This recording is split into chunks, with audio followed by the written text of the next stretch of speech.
নাঈম শেখের ৫৫ বলে সেঞ্চুরির পর ৬২ বলে ১১১ রানের ইনিংসে ভর করে খুলনা টাইগার্স পেয়েছিল ২২০ রানের সংগ্রহ। রংপুর রাইডার্সের সামনে দাঁড়িয়েছে ২২১ রানের টার্গেট।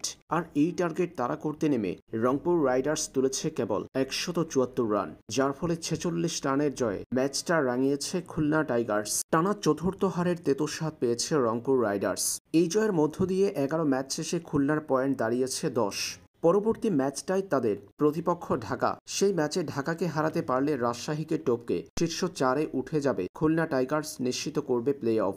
আর রংপুর রাইডার্স এই হারের মধ্য দিয়ে কিছুটা ব্যাকফুটে পড়ে গেছে, কারণ তাদের হাতে বাকি আর কোনো ম্যাচ নেই। টানা ৮ জয়ের পর ৪ পরাজয়। আগামী দুটা ম্যাচে যদি চট্টগ্রাম কিংস পরপর দুটা জয় পায়, সেই ক্ষেত্রে রংপুর রাইডার্সকে টপকে পয়েন্ট টেবিলে দ্বিতীয় স্থানে উঠে আসবে চট্টগ্রাম কিংস, যাতে করে প্রথম কোয়ালিফায়ার থেকে ছিটকে পড়বে রংপুর। তৃতীয় দল হয়ে শেষ ৪-এ উঠবে তারা। তাই এখন রংপুর রাইডার্সের তাকিয়ে থাকতে হবে চট্টগ্রামের হারের দিকে। চট্টগ্রাম কেবল একটা ম্যাচে হারলেই রংপুর রাইডার্সের বর্তমান দ্বিতীয় স্থান টিকে থাকবে। আর চট্টগ্রাম দুটা ম্যাচে জিতলে রংপুর নেমে যাবে তৃতীয়তে। সেই ক্ষেত্রে তাদের প্রথম কোয়ালিফায়ার খেলা অসম্ভব। না ৪ হারে তাই বিপদে পড়ে গেছে রংপুর রাইডার্স।